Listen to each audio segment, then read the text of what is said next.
আল্লাহ নবী জানালেন, আমার উম্মতীরা আখেরি জামানাতে হাতে তালুতে আগুন রাখা থেকে ঈমান বাঁচানোটা বড় মুশকিল হয়ে যাবে। হাতে তালুতে আগুন রাখা সহজ হবে, এর থেকে কঠিন হবে ঈমান বাঁচানো। ভাই, হাতের তালুতে আগুন রাখা কত কষ্ট ভাই, পারবেন? তার থেকেও কষ্ট হলো ঈমান বাঁচানো, এটা সেই সময় তার থেকেও কঠিন। ইয়া রাসূলুল্লাহ, হাবিবাল্লাহ, এরকমটা কেন হবে? আল্লাহ নবী বললেন, আখরি জামানাতে সকালে মুমিন হবে, বিকালে কাফের হবে, রাত্রে মুমিন হবে, সকালে কাফের হয়ে যাবে। এরকমটা কেন হবে? আখরি জামানায় আসমানের নিচে জমিনের উপরে সব থেকে নিকৃষ্ট হবে এক দল উলামারা। জোরে বলছেন না কেন? এটা আমার নবীর কথা। আসমানের নিচে জমিনের উপরে সব থেকে নিকৃষ্ট হবে একদল উলামারা। আল্লাহর সৃষ্টির মধ্যে সব থেকে নিকৃষ্ট আমরা জানি তাকে, বলবেন তো? আল্লাহর সৃষ্টির মধ্যে সব থেকে নিকৃষ্ট কে? খিঞ্জিল, শূকর, এটা আমরা জানি তো নাকি? আল্লাহ নবী বলছে তাদের থেকেও নিকৃষ্ট হবে একদল উলামারা। তাহলে নবী যখন বলেছে হবে না, হবে না, তাহলে আমাদের একটু সাবধান হতে হবে না? হবে না? আমি কি ওয়াজ করছি, আপনাদের অসুবিধা হচ্ছে? তাহলে বলুন, পেলেন ঘটনা বলে চলে যায়। আপনার ঈমান থাকবে কি না থাকবে না আপনার আল্লাহ বুঝে নেবেন। আপনার আমার দাদা হুজুরের রুহানি বাচ্চা তো, আপনারা আমাদের বাপ হন, ভাই হন, মা হন, বোন হন, তো তাই তো বুঝাতে চাইছি।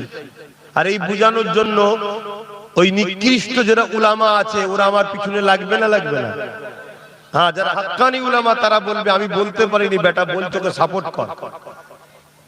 সবার দ্বারা সব কথা আল্লাহ বলাই না, সবার দ্বারা সব কাজ আল্লাহ লাই না।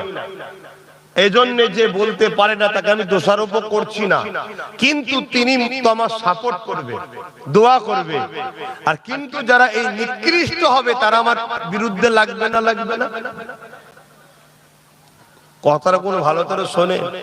আর না গত বছর এসছি, আবার এই বছর এসছি বলে অসুবিধা হয়েছে? কিরে, এবছর আসা ভুল করেছি? তাহলে তুই ওদের নিয়ে আছিস কেন?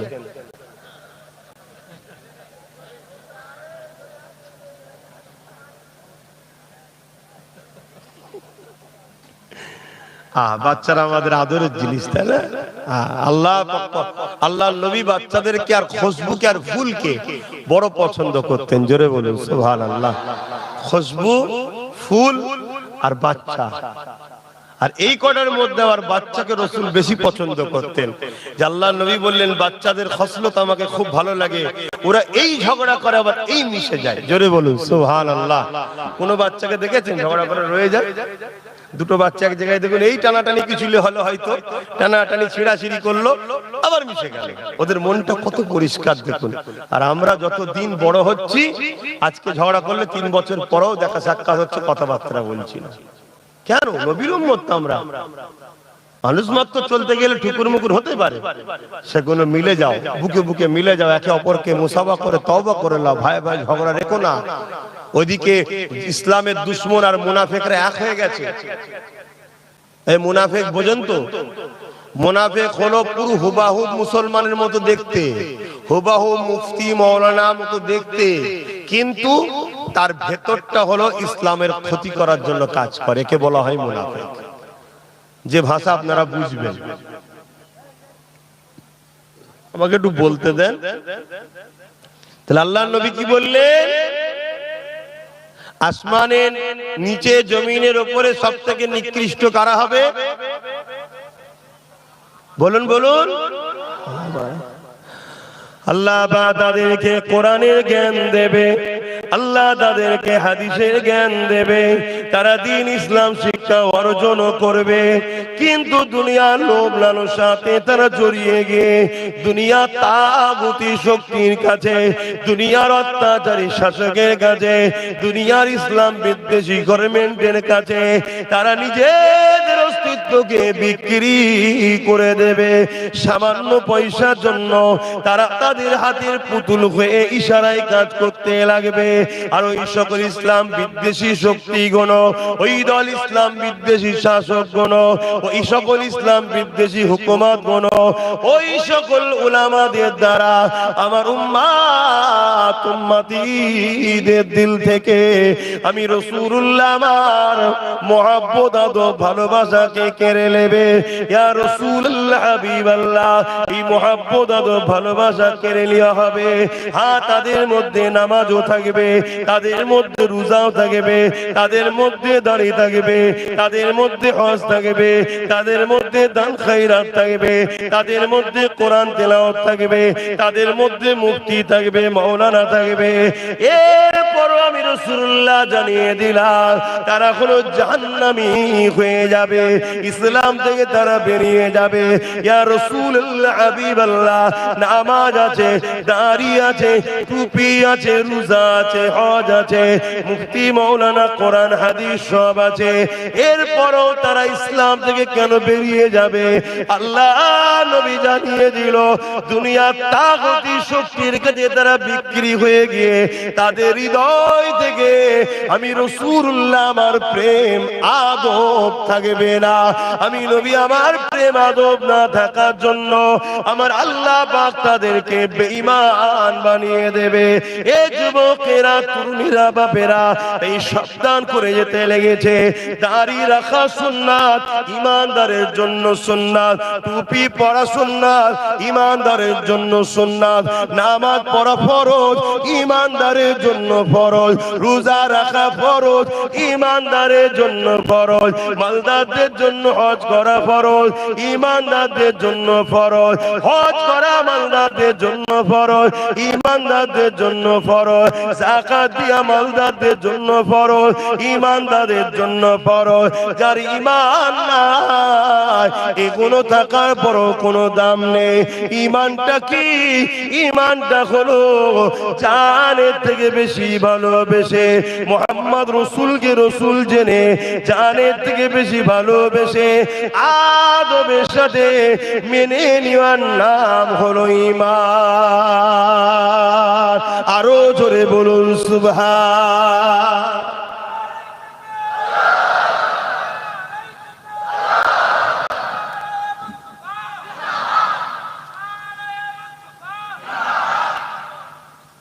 বুঝতে পারছেন তো নাকি? তাহলে মূল জিনিস কোনটা? নবীর প্রেম আদব। তাহলে ইসলামের দুশমন যারা, তারা কি করবে? ইসলামের মধ্যে ৭২টা নকল দল খুলবে। কটা? জোরে বলে।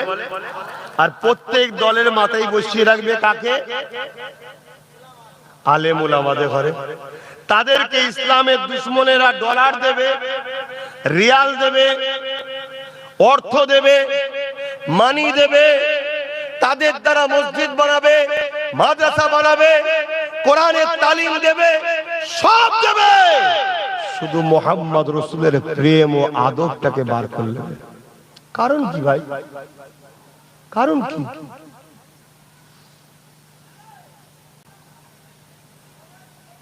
কারণ হলো একটাই, ইসলামের দুশমনরা যুগে যুগে ইসলামকে মিটাবার চেষ্টা করেছে না করেন? একটু সরাসরি দেন, কিন্তু তারা মিটাতে পেরেছে? কেন পারে না? বদরের ময়দানে একটা লড়াই হয়েছিল। ওই লড়াইতে ইসলামের দুশমনরা ছিল ১০০০-এর উপরে। তাদের নেতৃত্ব দিয়েছিল আবু জেহেল, উতবা, সাইবা, আবু লাহাব। তাদের হাতে অস্ত্র ছিল, তরোয়াল ছিল, তীর ছিল, বল্লম ছিল। তাদের ম্যান পাওয়ার ছিল, অস্ত্র পাওয়ার ছিল, মানি পাওয়ার ছিল। তাদের হাতেই তো রাজ ক্ষমতা ছিল। তথাপিও তারা ইসলামের বিরুদ্ধে লেগে সাহাবাদেরকে মিটাতে পেরেছিল। কেন পারেন? সাহাবাদের কি ম্যান পাওয়ার ছিল, মানি পাওয়ার ছিল, রাজ পাওয়ার ছিল, তাহলে পারেন কেন?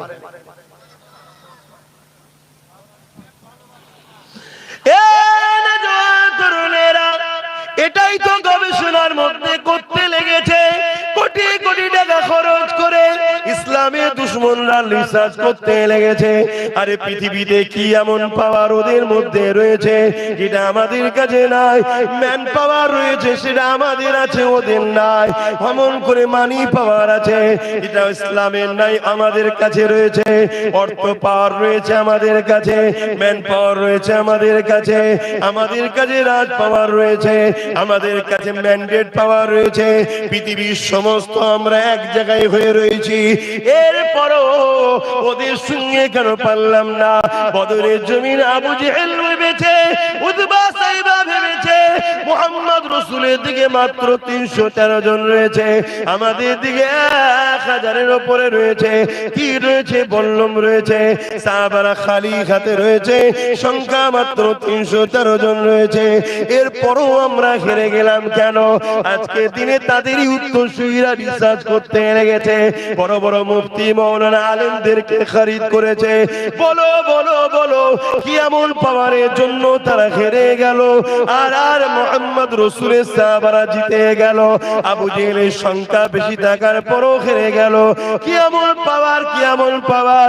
তখন তারা রিসার্চ করে জানিয়ে দিতে লেগেছে, শুনে রেখে দাও, অস্ত্র পাওয়ার তোমাদের থাকতে পারে, পারমাণবিক বোমা তোমাদের থাকতে পারে, ম্যান পাওয়ার তোমাদের থাকতে পারে, ম্যান্ডেট পাওয়ার তোমাদের থাকতে পারে, মানি পাওয়ার তোমাদের থাকতে পারে।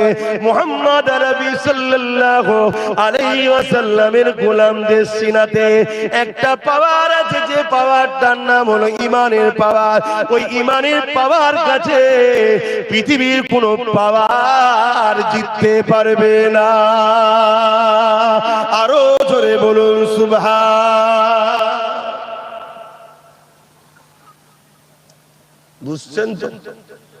আমি যেখানেই যাচ্ছি চেষ্টা করছি যাতে উম্মত গুলো কমসে কম ঈমানটা নিয়ে কবরে যেতে পারে। ঈমান এমন একটা লাইট বা এমন একটা জ্যোতি বা এমন একটা পাওয়ার, যে পাওয়ার আপনাকে অন্ধকার কাটিয়ে আলোকিত করে। ঈমানই আপনাকে একদিন আল্লাহ ও রাসূলের আরো কাছে নিয়ে যাবে, কল্যাণের রাস্তা দেখাবে, ধ্বংসের হাত থেকে বাঁচাবে। তাই আমি যেখানেই যাচ্ছি মানুষকে ঈমানের কথা আর এই মুনাফিকদের হাত থেকে বাঁচাবার চেষ্টা আমার বাপ ভাই মা বোনগুলোকে করছি। এতে আপনাদের কোনো আপত্তি হচ্ছে? একটু হাত তুলে বলবেন আপত্তি আছে ভাই? আপনারা কি আপনাদের বাচ্চাদেরকে শিক্ষা দেন না যে বাবা পুকুরের ধারে যেতে নেই, পুকুর বড় গভীর, পড়ে গেলে ডুবে যাবে? বাবা বাবা পড়াশোনা করতে হয়, বাবা কুকুরটা পাগল হয়েছে, ওর কাছে যেও না, কামড়ে নেবে। বাবা সাপ কখনো গায়ে হাত বুলাবার জিনিস নয়, ছোবল মারলে মরে যাবে। বাবা বিষ খাবার জিনিস নয়, হারাম মদ জিনিস খাবার নয়। এগুলো বুঝান না? বুঝান না সন্তানদের? কেন বুঝান? কেন বুঝান বলে? আপনি তার ভালো চান, আপনি তার ভালো চান। কেন ভালো চান? আপনি তার আপন হন, তার সঙ্গে আপনার সম্পর্ক আছে। আপনার সঙ্গে আমার সম্পর্ক আছে না নাই? আমি কি আপনার ভালো চাইতে পারি না? পারি না? হতে পারে আপনি আমার আব্বা সমতুল্য, আমার দাদু সমতুল্য, আমার মা সমতুল্য, আমার দাদি সমতুল্য, ভাই সমতুল্য, বোন সমতুল্য, কিন্তু আপনাদের দোয়াতেই তো আল্লাহ আমাকে একটু হলেও এলেম দিয়েছে। এলেম থেকে আমি কি আপনাদেরকে ভালো রাস্তা দেখাতে পারি না? যে এগুলো করবেন না, এসব মুনাফিকদের পাল্লাই পড়বেন না, ঈমান চলে যাবে আখেরি জবানা। কি গো বলা দরকার আছে না নাই?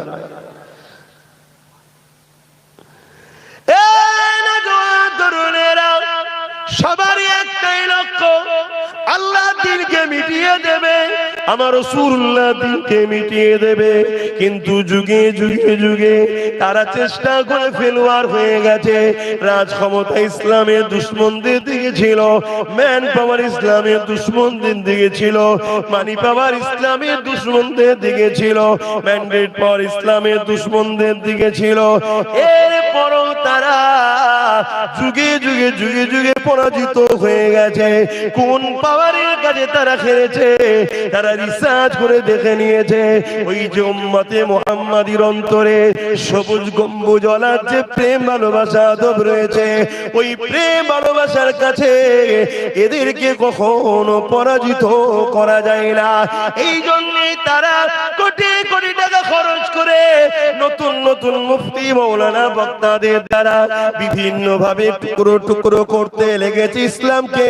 কেউ মাওলানা সেজে, কেউ মুফতি সেজে, কেউ বক্তা সেজে সেটা আপনাকে বিভিন্ন কথা বলে। সব বিষয় বলবে, নামাজের বেলায় বলবে, রোজার বেলায় বলবে, হজের বেলায় বলবে, কিন্তু অন্যায়ের বিরুদ্ধে বলবে না। শুধু নাই নাই করো, নাই নাই করো। অথচ আল্লাহ কোরআনে বলে দিলে কুনতুম খায়রা উম্মাতিন উখরিজাত লিন-নাসি তা'মুরুনা বিল মারুফ ওয়া তানহাউনা আনিল মুনকার। ইসলামের দুটো সাইড আছে। একটা সাইড হলো অন্যায়ের বিরুদ্ধে সংগ্রাম করা, দ্বিতীয় সাইড হলো নিজেকে ন্যায়ের রাস্তায় পরিচালনা করা। তারা শুধু নাই কথা বলবে, অন্যায় বিরুদ্ধে বলবে না। চোখের সামনে সালিম শাসকরা ইসলামের বিরুদ্ধে কাজ করবে, কোরআনের বিরুদ্ধে কাজ করবে, আল্লাহ দ্বীনের বিরোধী কাজ করবে, সমাজকে মাতাল বানাবার চেষ্টা করবে, জুয়াখোর বানাবার চেষ্টা করবে, যাত্রা ফাংশন থিয়েটার জানাজা বিচারি ভরে যেতে লেগেছে। এইগুলো সব দেখবে, এর বিরুদ্ধে কখনো কথা বলবে না। শুধু তারা ভালো কাজ করে যা বলবে, অন্যায়ের বিরুদ্ধে কখনো বলবে না। এই একটা হলো নমুনা। দ্বিতীয় সব থেকে বড় নমুনা হলো তারা নামাজ, রোজা, দাড়ি, টুপিলে ঘন্টা ঘন্টা ওয়াজ করবে, কিন্তু আমার নবীর শান, মর্যাদা, মাকাম, ইজ্জত, সম্মান আল্লাহ যে আমার নবীকে রুতবা দিয়েছে, ওই শান মর্যাদার আলোচনা উম্মতকে শোনাতে চাইবে না।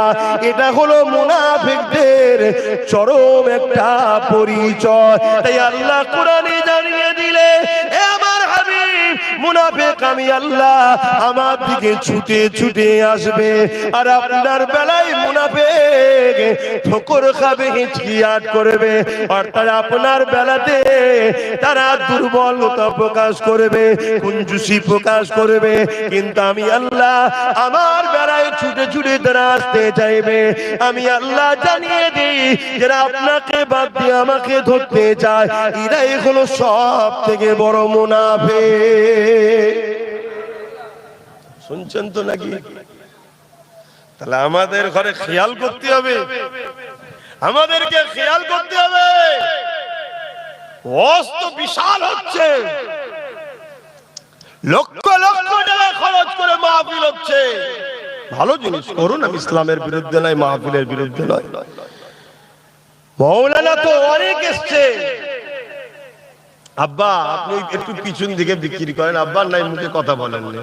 আমি জানি আপনারা বড় কষ্টের মধ্যে আছেন, বেকারত্বের হার এত বেড়েছে, ভারতবর্ষের 80 কোটি লোক গরিব হয়ে গেছে। কত কোটি?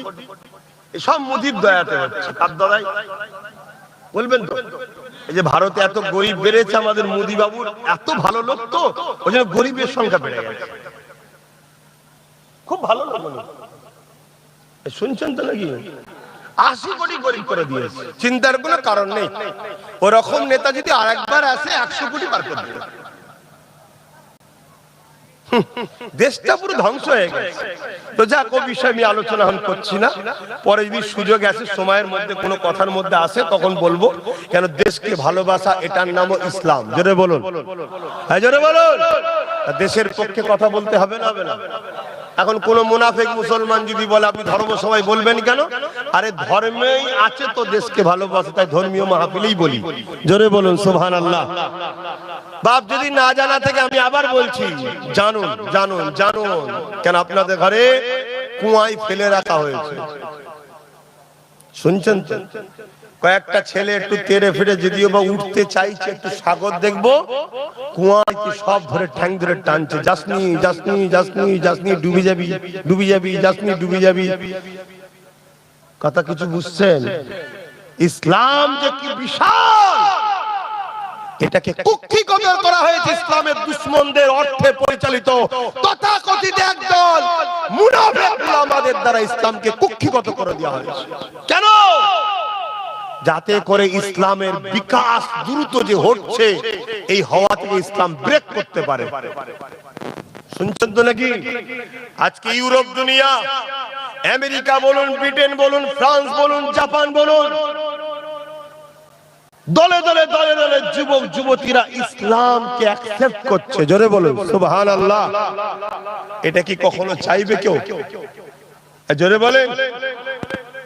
তাই ইসলামকে শুধু কুক্ষিগত করে দাও, কিন্তু তারা শিক্ষিত ছেলে, তারা গুগলে সার্চ করছে, তারা কি বলে গুগলকে জিজ্ঞেস করে রাসূলুল্লাহ লাইফ স্টাইল জীবনীকে পড়ছে। আপনারা তো নবীর জীবনী পড়েন না, আমার নবীর জীবনী দেখুন।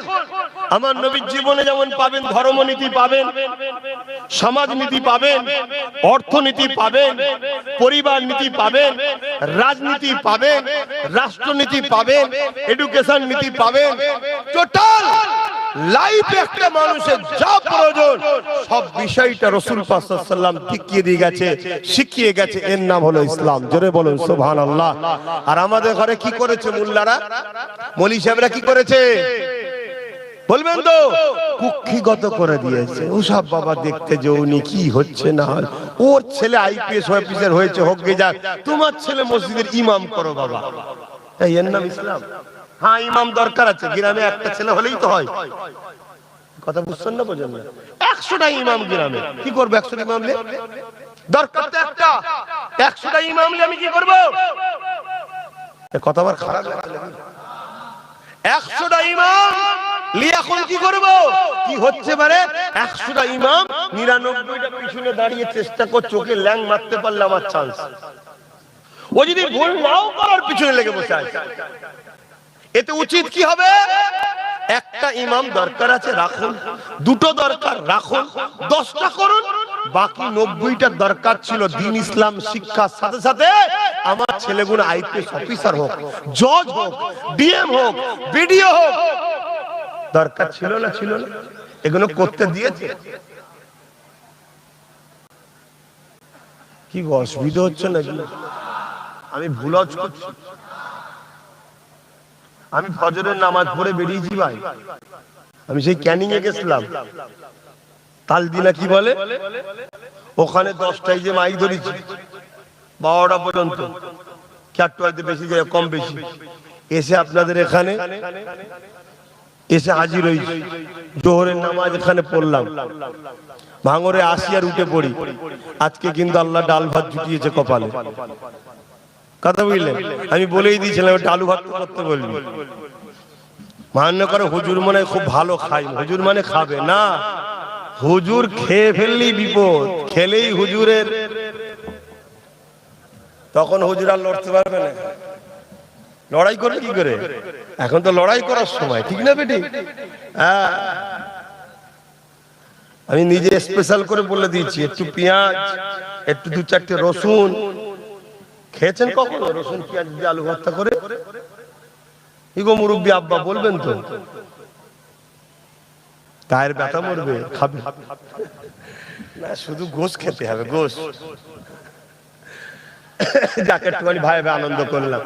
তা আমি কি বুঝাচ্ছি বুঝছেন তো আমার আব্বা জানেরা? একটু বোঝেন আমার বাপজান ভাইরা।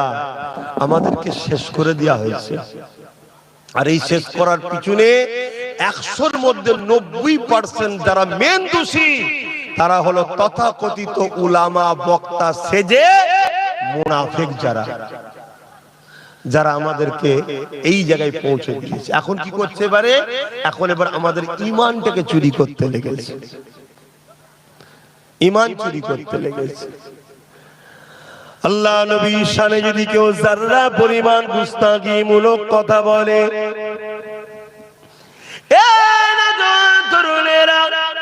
আল্লাহ নবী নূর নবীর শানে যদি কেউ যারা পরিমাণ অভদ্রপনা কোনো ভাষা ব্যবহার করে ফেলে, আল্লাহ পাক সঙ্গে সঙ্গে তাকে বেঈমান কাফের বানিয়ে দেয়।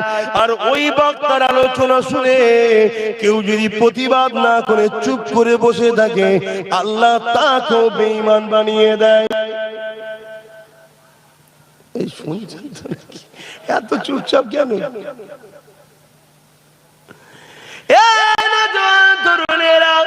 আমি বলবো উলামাদেরকে ভালোবাসেন, উলামাদেরকে পিয়ার করেন। কেন? উলামারা হলো আমার নবী পাকের ওয়ারিস। আল উলামা ওয়ারাসাতুল আম্বিয়া। নবী জানিয়ে দিলেন আমি নবী তো চলে যাচ্ছে, দুনিয়া থেকে রওনা দিচ্ছি, আমার পরে দিনের খেদমত করবে আমার ওয়ারিস উলামারা। ইয়া রাসূলুল্লাহ হাবিবাল্লাহ, ওই উলামা কারা হবে? কারা আপনার ওয়ারিস হবে? যারা নবীর পক্ষে কথা বলবে, যারা মুখ খুললে উম্মতকে নবীর সঙ্গে জুড়ার চেষ্টা করবে, যারা মুখ খুললে জানের পওড়া করবে না, নবীর দুশমনদের বিরুদ্ধে সংগ্রামের হুঙ্কার দেবে, যারা মুখ খুললে জানের পওড়া করবে না, দাওয়াতের মায়া করবে না, হক কথা বলে যাবে, যারা মুখ খুললে কার আঘাত লাগবে ওটা দেখবে না, যারা আমার নবী পাকের পক্ষে কথা বলবে, এরাই হলো আল উলামা ওয়ারাসাতুল আম্বিয়া। যাদের উদ্দেশ্য থাকবে উম্মতের দিলের মধ্যে নবী পাকের প্রেম আদরকে ভরে দেওয়া, যাদের উদ্দেশ্য থাকবে উম্মতের সঙ্গে নবী পাকের সম্পর্কটাকে জুড়ে দেওয়া, ইরা হলো উলামায়ে হাক্কানি, ইনারাই হলেন নবীর ওয়ারিস। ইনাদের শান মর্যাদা কত! যদি দুনিয়া জমিনে কেউ এই নবীর গোলাম উলামাদের সঙ্গে থেকে এক খানচাই পরে যদি খানাটাও খেয়ে থাকে, এ যুবক মন দিয়ে শোনো, মন দিয়ে শোনো, আমার নবীর পক্ষের উলামাদের সম্মান কত দেখো। দুনিয়ায় যদি 40 লিটারের যদি কেউ গুণ গায়, তার যদি আগে গাড়ি পিছনে গাড়ি বাতি থাকতে পারে, তার জন্য যদি পাহারাদার হতে পারে, ভিআইপি হতে পারে, তাহলে দোনোজানের সুলতানের পক্ষে যে বলবে তার সম্মান আছে না নাই? কথা বলছেন না কেন? আমরা দুনিয়ায় দেখছি না, দেখি না? চোরের হয়ে গুণ গাইলে তার কত ফ্যাসিলিটি। তাহলে আমার রাসূলুল্লাহ হয়ে যারা কথা বলবে ওই সকল উলামাদের ফ্যাসিলিটি আল্লাহ দেবে না? দেবে না? হ্যাঁ, কত ফ্যাসিলিটি। শোনো, দুনিয়ার 40 লিডারদের সাথে থাকলে হয়তো একটু তোমার হাওয়া লাগতে পারে, ওর যদি ফরচুনার থাকে তোমার হয়তো স্করপিও হয়ে যাবে। শুনছেন না? শুনেন না? আবার কোন দিন তারাই ভেঙে দেবে। বুঝছেন না? বুঝলেন না? কেন? জানে ঝাড়া জিনিস ভাঙলে অসুবিধাও নেই। কিন্তু আমার নবীর পক্ষে যারা কথা বলে, নবী পাকের পক্ষে যারা গোলামি করে, নবী পাকের ওয়ারিস যারা, দোনোজানের সুলতান আল্লাহ আমার নবীকে বানিয়েছে, আমার নবী পাকের পক্ষে যারা কথা বলবে, ইনাদের কত সম্মান। যুবকের তো শোনো, একটা খাঞ্চা বিছানো আছে, একটা দস্তখান বিছানো আছে, ওই দস্তখানে নবীর গোলাম গোলামটা খানা খাচ্ছে, তুমিও যদি দস্তখানে বসে ওই নবীর গোলামের সঙ্গে খানা খেয়ে নিতে পারো, এ যুবক শুনে রেখে দাও, কাল কিয়ামতের ময়দানে এই একসাথে বসে খানা খাওয়া গুলো আল্লাহর জান্নাতে চলে যাবে।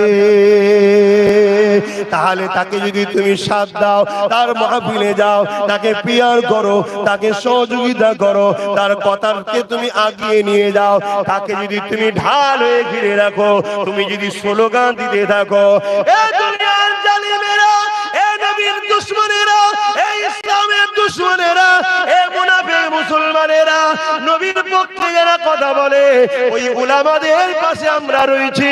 যদি কোনো উলামাদের গায়ে তোরা একবার হাত দিই, কোন উলামাদের বিরুদ্ধে তোরা একবার কথা বলি, তাহলে আমরা ছেড়ে দেব না, তোদের বিরুদ্ধে আমরা লড়াই করব।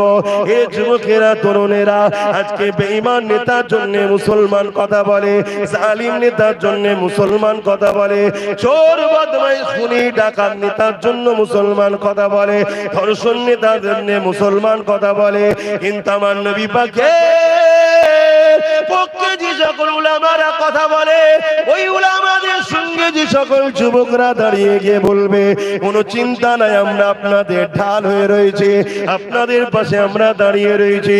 আপনারা নবীর হয়ে সিনা খুলে কথা বলে যান, আপনারা নবীর দুশমন যারা তাদের বিরুদ্ধে কথা বলে যান, নবীর পক্ষে হক কথা বলে যান। এই যুবকেরা শুনে রেখে দাও, যদি একখান চাই বসে খানা খেলে জান্নাতে যাওয়া যায়, তাহলে তারা কোথায় যাবে? কাল কিয়ামতের ময়দানে আল্লাহ আলেমে হাক্কানীদেরকে বলবে, তোমরা জান্নাতে চলে যাও, এখানে দাঁড়াতে হবে না।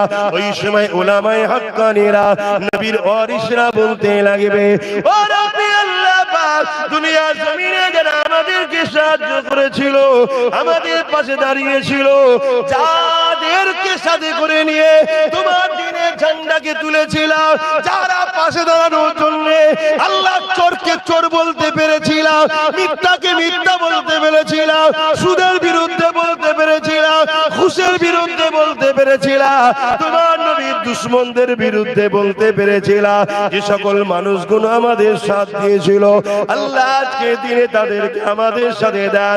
আমার নবী পাক জানিয়ে দিলেন যে ওই সমস্ত আলেমে হাক্কানীদের ওসিলায়, উলামায়ে ওয়ারাসাতুল আম্বিয়াদের ওসিলায় আল্লাহ পাক দুনিয়ার ওই সকল মানুষগুলোকে কিয়ামতের দিনে জান্নাতি বানিয়ে দেবে। আরো জোরে বলুন সুবহান। বলো যুবকরা, বাপেরা, মায়েরা, বোনেরা, যারা নবীর হয়ে কথা বলে, হকের হয়ে কথা বলে, তাদেরকে ঘিরে রাখা তোমাদের দরকার আছে না নাই? কথা বলো। লাভটা কি হবে বুঝতে পারছো তো? পরকালে তাদের সঙ্গে থাকবে। হ্যাঁ, ইসলামকে যারা মিটাবে তারা অনেক ফ্যাসিলিটি পাবে। ইসলামের পক্ষে যারা কথা বলবে, দুনিয়ার অত্যাচারীরা, জালিমরা তাদেরকে ফ্যাসিলিটি দেবে না। আর তারা ফ্যাসিলিটির মুখাপেক্ষীও নয়, তারা তোমাদের মুখের দিকে ওসিলা হয়ে একসাথে থেকে কথা বলতে চাই। তোমরা কি তাদের সাথ দেবে না? দেবে না? এটাকে মাথায় বাপেরা, নওজোয়ান তরুণেরা, এ নবী পাকের প্রেমিকেরা, যেসব কথাগুলো আপনাকে বললে দুঃখ লাগবে, ওই কথা আজকে নবীর শানে বলা হচ্ছে। এ যুবকেরা, তরুণেরা, বাপেরা, এখন যদি আপনাকে আমি বলি, আগে তুই ছাগল চড়া, গরু চড়া, তারপরে দেখবো তোকে আমার অফিসে চাকরি দেয়া যাবে কিনা। এ কথা কি তোমার মনে, এ কথা তোমাকে যদি বলা হয় দুঃখ লাগবে না? লাগবে না? আর এই কথা যদি আমার নবীর শানে বলা হয়, ঈমান থাকবে? কথা বলে। আজকাল এই সব কথা সমাজের বুকে শোনানো হচ্ছে না, হয় না? উদ্দেশ্য কি? উদ্দেশ্যটা কি? আমাদের ভেতরের পাওয়ারটাকে কেড়ে নিতে চাইছে। আর এরা এই কথাগুলো বলছে, এদের পিছনে হাত রয়েছে কাদের? জালিম শাসকদের। স্পষ্ট বলে যাচ্ছি, এদেরকে জালিম শাসকরা টাকা দেয়, এদেরকে জালিম শাসকরা ফ্যাসিলিটি দেয়। এরা জালিম শাসকদের প্রশাসনের পাওয়ার নিয়ে এত বড় বড় কথা বলে। এদের বিরুদ্ধে কেউ কিছু বললে আবার সেই নবীর গোলামটার উপরে এরা জালিম শাসকদের জুলুম করবে। শুনছেন না? শোনেন না? হ্যাঁ, আমার ব্যাপারটা একটু আলাদা ভাই। আল্লাহ আমাকে দাদা হুজুরের ঘরে জন্ম দিয়েছে এবং কামলিওয়ালা আমাকে বড় পছন্দ করেছে, হয়তো আমি সব ভয়টাই করি না। আর এরা এতটা ক্ষমতাও নাই আমার পিছনে লাগতে পারবে। শুনছেন তো নাকি? ইনশাআল্লাহ। তো যাই হোক, কিন্তু আমি আপনাদের বাঁচাবার জন্য বুঝাবো না, বুঝাবো না। হ্যাঁ, ধরুন কেউ কোনো জায়গাতে এমন বললো আমার নবীর শানে যে আল্লাহ প্রথম নবীদের ঘরে গরু ছাগল চড়ায়, চড়িয়ে দেখে এরা গরু ছাগল চড়াতে পারে কিনা, যদি পারে তারপরে তাকে নবী করা হবে। এটা কি আমার নবী আলাইহিস সালাম দেখো অপমান না? অপমান নয়। নবীদেরকে যারা অপমান করে, সে যদি মুফতি হয়, মাওলানা হয়, বক্তা হয়, হাজি হয়, গাজী হয়, ওরা ঈমান আছে। আর ওই বক্তব্যটা শুনে যারা যারা চুপ করে থাকবে তার ঈমান থাকবে। তো সমাজে যদি বেঈমান বেড়ে যায়, জালিমদের কাছে ইসলামকে যখন শেষ করবে আর বাঁচাতে পারবে? পলিসিটা বুঝতে পারছেন তো নাকি? এজন্য বলবো, নবীকে ভালোবাসেন, নবীকে পিয়ার করেন। ঠিক তেমনই একদল মানুষ বলে বেড়ায়, আল্লাহ নবী নাকি মেরাজ কবে কবে হয়েছে, আমার নবী পাক নাকি ঘুমিয়ে ঘুমিয়ে আল্লাহকে দেখেছে, আমার নবী পাক নাকি জান্নাত। বলুন নাউজুবিল্লাহ। আপনাদের কি আকীদা, আমার নবী আল্লাহ দিদারে গেছে না যায়নি? একটু হ্যাঁ কি না বলেন, গেছে না যায়নি? কিন্তু কেউ যদি বলেন নবী ঘুমিয়ে ঘুমিয়ে দেখেছে, তাহলে সে নবীর ওয়ারিস না নবীর ওয়ারিস সে দুশমন? এটা তো আপনাকে ভাবতে হবে। আরে কেমন তুমি নবীর পক্ষে, তুমি নবীর বিরুদ্ধে কথা বল? এটুকু তো কমন সেন্স জ্ঞান থাকা দরকার। হ্যাঁ, আল্লাহ নবী একদিন মদিনা নববী শরীফে বসলেন, বসে সাহাবাদেরকে লক্ষ্য করে বলতে লাগলেন, এ বাবা সাহাবারা, গতকাল রাত্রি আল্লাহ আমাকে নিয়ে গিয়েছিলেন মসজিদে হারাম থেকে মসজিদে আকসা, ওখান থেকে প্রথম আসমান, দ্বিতীয় আসমান, তৃতীয় আসমান, চতুর্থ আসমান, পঞ্চম আসমান, সপ্তম আসমান, সপ্তম আসমান, এইভাবে মসজিদে আকসা থেকে নিয়ে এ মসজিদে হারাম থেকে নিয়ে জিবরিল যেখানে থাকে সিদরাতুল মুনতাহা, ওখান থেকে এমন করে আল্লাহ পাক, এমন করে লামাকান আল্লাহ পাকের আরশে আজিম পর্যন্ত নিয়ে গেছে। এই কথাটা শোনার সাথে সাথে আমার নবীর সাহাবা দাবিদারদের মধ্যে মন দিয়ে শোনেন, যারা এরা মুমিন ছিল, মুসলমান হয়েছিল, কলেমা পড়েছিল, তাদের মধ্যে থেকেও অনেকে এই কথাকে অবিশ্বাস করে বেঈমান হয়ে গেছে। শুনছেন না শুনেন? নবীর দরবারে তারা বসেছিল, নবীকে রাসূল বলে মেনেও ছিল। নবী যে এই কথাটা বললো, বলছে এটা কি করে হয়, কি করে অবাস্তব কথা। হ্যাঁ, রাতের আবার কিছু সময়, রাতের কিছু সময় সুবহানাল্লাযী আসরা বিআবদিহি লাইলান, রাতের কিছু অংশ, পুরো রাত নয়, আল্লাহ মসজিদে হারাম থেকে মসজিদে আকসা, ওখান থেকে সাত তবক আসমান, ওখান থেকে সিদরাতুল মুনতাহা, ওখান থেকে আল্লাহর আরশ। এই যুবক, এটা কি সম্ভব? জোরে বলুন, জোরে বলুন। কিন্তু সাহাবা হুজুরদের মধ্যে নবীর দরবারে বসেছিল, তারা নবীকে মেনেছে বলছে। এই কথা শুনে কিছু লোক বলে উঠলো, যেটা কি করে হয়। এই সুযোগটাকে নিয়ে আবু জেহেল, উতবা, সাইবা তাদের সাথে দিল, দিয়ে তারা আবু জেহেল, উতবা, সাইবার দিকে চলে গেল। আবু জেহেল বলতে লাগলো, মুহাম্মদ সাল্লাল্লাহু আলাইহি ওয়াসাল্লাম, তোমার এই কথাকে কি আমি বাজারে ছড়াতে পারি? আল্লাহর নবী বললে, হ্যাঁ পারো। তা যতজন পেল রাসূলের পক্ষে ছিল, যারা তাদের আবু জেহেল বার করলে চলে গেল, যারা অবিশ্বাস করলো। শুনছো কি বলছি? তা তোমার আমার ঘরের মোল্লা মলি সাহেব পালাবে, বিশ্বাসের কি আছে? নবীর হাতে তৈরি করা সাহাবা দাবিদার সে বেরিয়ে চলে গেছে। অবাক হয়ে যাচ্ছ? আবু জেহেল তখন তারা মিটিং করছে, এক কাজ করো, এর কাছে না যে ডাইরেক্ট আবু বকরকে যেতে হবে, কারণ উনি হলো রাসূলের সব থেকে বড় পিয়ারা, সব থেকে বড় আশিক। ওইটাকে যদি আমরা বুঝিয়ে কোন রকম ভাবে, যেমন তোমরা চলে আসছো, ওইটাকে সরিয়ে দিয়ে যাই নবীর থেকে, তাহলে সব কটাকে বুঝিয়ে দেবো। শুনছেন তো নাকি? আহা, দল বেঁধে গেছে। আমার রাসূলুল্লাহ দরবারে সিদ্দিক আকবর আসছে, দল বেঁধে গেছে, যে দাঁড় করিয়েছে রাস্তায়। কোথায় যাচ্ছ? আরে নবীর দরবারে যাচ্ছি। তো আবু জেহেল বলছে, হ্যাঁ তোমার নবী। ফাটা কপালে আবু জেহেল বলছে, তোমার নবী? হ্যাঁ, আমার সিদ্দিক আকবরেরই নবী। জোরে বলুন সুবহানাল্লাহ। হ্যাঁ, আমি জানি আমার নবী সবার নবী। জোরে বলুন সুবহানাল্লাহ। তিনি বলছে রাতের কিছু অংশে নাকি মসজিদে হারাম থেকে মসজিদে আকসায় গেছে, ওখান থেকে ফিরে এসেছে, বাকিটা শোনাই নেই। মানে এ কম বক্তাদের কাছে এইটুকুই বিরাট ব্যাপার, যেটা কয়েক সপ্তাহ বা মাসের রাস্তা, রাতের কিছু অংশে মোহাম্মদ রাসূল ঘুরে আসে কি করে। কিন্তু আল্লাহ কি বলছে? সুবহানাল্লাযী, যিনি নিয়ে গেছেন তিনি কে? যিনি সমস্ত দুর্বল কমজোরি থেকে পবিত্র, তিনি হলেন আল্লাহ। জোরে বলুন সুবহানাল্লাহ। আল্লাহ বলছে, হাবিব, এই ব্যাপারটা নিয়ে আপনি বলবেন না যে আপনি গেছেন, আমি আল্লাহ বলছি আমি নিয়ে গেছি। কারো যদি সন্দেহ হয়, আপনার উপরে নয় আমার উপরে তার সন্দেহ হবে। শুনছেন তো নাকি? তা আবু জেহেল বলছে আর সিদ্দিক আকবরকে কি, যে তোমার নবী নাকি রাতের কিছু অংশে মসজিদে হারাম থেকে মসজিদে আকসা পর্যন্ত গেছে, আবার চলে এসছে। বাকি যে নবী আরো শুনিয়েছিল ওটা বলেন। হায় হায় হায় হায়, কুরবান যাক সিদ্দিক আকবরের কদমে আব্বাস সিদ্দিকীর জানমাল। হ্যাঁ, আমি তিনার ঘরের ছেলে হতেই পেরেছি, জন্ম দিয়েছে আল্লাহ, তিনার ঘরে আমার পাঠিয়েছে, কিন্তু আমার সিদ্দিক আকবরের জুতো ধুলো হতে পারি না। ওহ, কি ঈমান তিনার ছিল আমার নবীর উপরে। সিদ্দিক আকবরের কথা শুনে মুচকে এসে বলছে, আমার নবী বলেছে? বলছে হ্যাঁ বলেছে। আমার সিদ্দিক আকবর কি উত্তর দিচ্ছে? আমার নবী যদি বলে থাকে ঠিক বলেছে, তবে শোনো, আমি আবু বকর আমার নবীর উপরে ঈমান এটা, এর থেকেও অনেক দূর যেতে পারে আমার নবী। সাত তবক আসমান পার করে, কাবা কাউসাইন পার করে, আদনা পার করে, লা মাকান, যেখানে টাইম নাই, ওয়াক্ত নাই, কাল নাই, সেখানেও আমার নবী যাবার ক্ষমতা রাখে। জোরে বলুন সুবহানাল্লাহ, আরো জোরে বলুন সুবহানাল্লাহ। আল্লাহ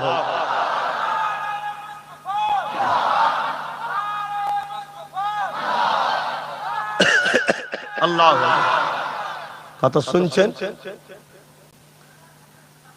তাহলে সিদ্দিক আকবরের কাছে যেটা লুকিয়ে ছিল, ওইটার উপরও সিদ্দিক আকবর বললেন, আমার ঈমান নবী যদি বলে আমি আল্লাহ থেকে এসেছি, ওটাও আবু বকর বিশ্বাস করে, ওনার ক্ষমতা আছে। জোরে বলুন সুবহানাল্লাহ। আবু জেহেল বলছে, সবাইকে বুঝালাম, তোমাকে আর বুঝিয়ে পারলাম না। শুনছেন? সিদ্দিক আকবর নবীর দরবারে এসে আল্লাহর নবী সবাইকে শোনাচ্ছে, এসে বলছে, হুজুর আমার একটা কথা আছে। কি কথা? আপনি কথা বলেছেন, আপনি নাকি মসজিদে হারাম থেকে মসজিদে আকসায় গেছেন রাতের কিছু অংশে। কেন? আবু জেহেল শোনালো। তুমি কি বলেছো? আবু বকর সিদ্দিককে নবী জিজ্ঞেস করছে, তুমি কি বলেছো? আমি বলেছি, হুজুর যদি আপনি বলে থাকেন সত্য বলেছেন, এবং এটাও বলেছি আপনি যদি এটাও বলেন যে আমি আল্লাহ থেকে এসেছি, ওটা আবু বকর বিশ্বাস করে। জোরে বলুন সুবহানাল্লাহ। আল্লাহর নবী বলেন, আবু বকর তুমি হলো সিদ্দিক। জোরে বলুন সুবহানাল্লাহ। এক রায়াতের মধ্যে আছে, আল্লাহ বললেন, জিবরিল জলদি করে যা, আমার হাবিবকে যে বলে আয়, আজ থেকে আল্লাহ আবু বকরকে সিদ্দিক লকাব দিচ্ছে। জোরে বলুন সুবহানাল্লাহ। কেন? আমার আবু বকর আমার হাবিবকে সত্যবাদী বলে মেনেছে, আর তাই আমি আল্লাহ সিদ্দিক আবু বকরকে স্পেশাল লকাব দিলাম। আমি আল্লাহর শুকর, সেই ঘরের ছেলে বলছি, একটু হলো আমার উপরে বিশ্বাস হচ্ছে তো নাকি? আমি আপনাদেরকে বারবার বলবো, উলামাদেরকে দেখুন, উলামাদেরকে দেখুন, তাদেরকে পিয়ার করুন, তাদেরকে মোহাব্বত করুন।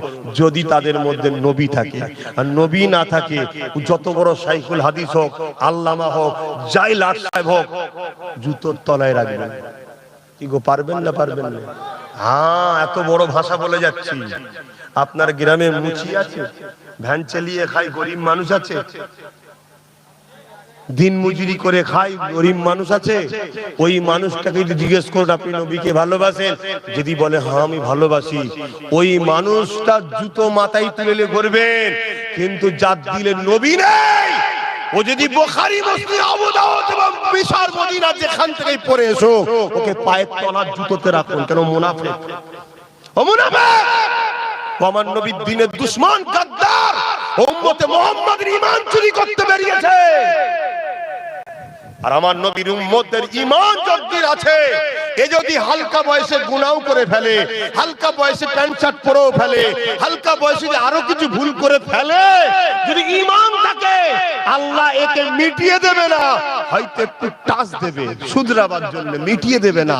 কারণ এর দিলে আমার বন্ধু আছে, একে পরিবর্তনের জন্য টাচ দেবে, ধাক্কা দেবে, ঝড় দেবে, যাতে করে বান্দা শুধরে যায়, ঈমান একদিন ওকে তওবা করিয়ে আল্লাহর জান্নাতে নিয়ে যাবে। জোরে বলুন সুবহানাল্লাহ, আরো চিৎকার দিয়ে বলুন সুবহানাল্লাহ। আপনারা বলুন লাব্বাইক লাব্বাইক লাব্বাইক, নারায়ে তাকবীর। এটা মাথায় রাখবে, আমার নবী যার দিলে নেই তার কিচ্ছু দাম নেই। এ ফয়সালাটা কে করেছে? আচ্ছা, এই যে দুটো হাত কে বানিয়েছে? দুটো পা, দুটো চোখ, দুটো কান, দুটো কিডনি, সব আল্লাহ বানিয়েছে। বানাবার পরে জানটা দেয়নি, এটার কিছু কাজ আছে? জোরে বলুন, এটা পুরো বেকার। আর জানটা দিয়েছে, একটা হাত দিয়েছে, জানটা দিয়েছে, একটা পাও নেই, জান দিয়েছে, একটা চোখও নেই, তারপরেও চলা যাবে না? যাবে না? কথা বলছে না তো। তা হালকা বয়সে একটু নাই ভুল ভ্রান্তি করছে ছেলেগুলো, কমসে কম বেঈমান তো নয়, এরা তো নবীর দুশমন নয়। কিন্তু এদেরকে বেঈমান বানাবার জন্য একদল দাড়িওয়ালা টুপিওয়ালারা উঠে পড়ে লেগেছে, আর ওদেরকে সাহায্য করছে কারা? ইসলামের দুশমন শাসকরা। ওদের সঙ্গে দেখবেন সব সময় জালিম অত্যাচারী শাসকদের সঙ্গে উঠা বসা, একসাথে গল্প গুজুর গুজুর। ওরা কিছু করলে যদি ব্যাটার খাত না করে তাও ওদেরকে দাওয়াত করবে। আর এই দুশমন জালিম হুকুমত গুলো যদি মেয়ের বিয়ে দেয় তাও দেখবেন এই মৌলী সাহেব গুলোকে ঠিক দাওয়াত করবে। এই কথা শুনছেন না? অতএব বাপ সাবধান করে যাচ্ছে, আপনারা আমার পীরের বাচ্চা, আমার দাদা হুজুরের রুহানি বাচ্চা, সতর্ক করে যাচ্ছি, সাবধান হন। মুনাফিক চেনেন, মুনাফিক চেনেন। আমার রাসূল জাত দিলে নাই তার কোনো দাম নাই। তাহলে আমার নবী পাক সাল্লাল্লাহু আলাইহি ওয়াসাল্লাম মেরাজে গিয়েছিলেন না জানলে? জোরে বলুন। অনেক মুনাফিকরা বলে আম্মাজান আয়েশা হুজুর নাকি বলেছে যাইনি। আরে আম্মাজান আয়েশা হুজুর যখন তুমি রয়াত করছো তখন আম্মাজান আয়েশা হুজুরের সঙ্গে আমার নবীর নেকাই হয়নি। তাহলে বললো কি করে? কিভাবে আমাদেরকে ভড়কাচ্ছে দেখেছেন? কিভাবে ভড়কাচ্ছে, খুব সাবধান। এবারে আসুন কিভাবে মেরাজে গিয়েছিলেন ওই বিষয়ে একটু সংক্ষেপে বলবো, শুনবেন? হাত তুলে বলুন শুনবেন। নারে তাকবীর। আল্লাহ নবীর কাছে হযরত জিবরাইল আলাইহিস সালামকে আল্লাহ পাঠিয়ে দিলেন। হযরত জিবরাইল চলে আসলো, বুরাক নিয়ে চলে আসলো। হযরত জিবরাইল আলাইহিস সালাম ওই বুরাক নিয়ে আমার নবী পাকের দরবারে চলে এলেন। বুরাক হলো জান্নাতি একটা সওয়ারি। জান্নাতীরা যখন জান্নাতে যাবে, জান্নাতে ঘোরাফেরা করবে কিসে চেপে? দুনিয়ায় নাই গাড়ি চাপছো, বাস চাপছো, ট্রেন চাপছো, উট গাধা ঘোড়া চাপছো।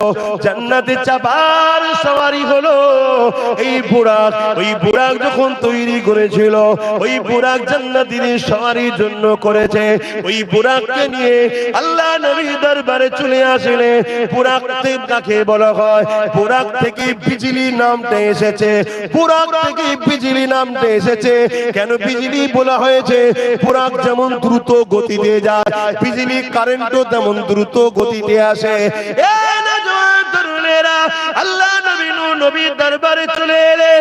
আল্লাহ নবী ঘুমাচ্ছে দেখে হযরত জিবরাইল আমার নবী পাককে উঠালেন না।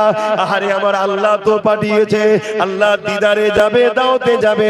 জিবরাইল তো ডাক দিয়ে তুলতে পারতেন, সালাম দিয়ে তুলতে পারতেন, কি হালকা করে গায়ে হাত দিয়ে লাড়িয়ে তুলতে পারতেন, কিন্তু জিবরাইল তুলছে না।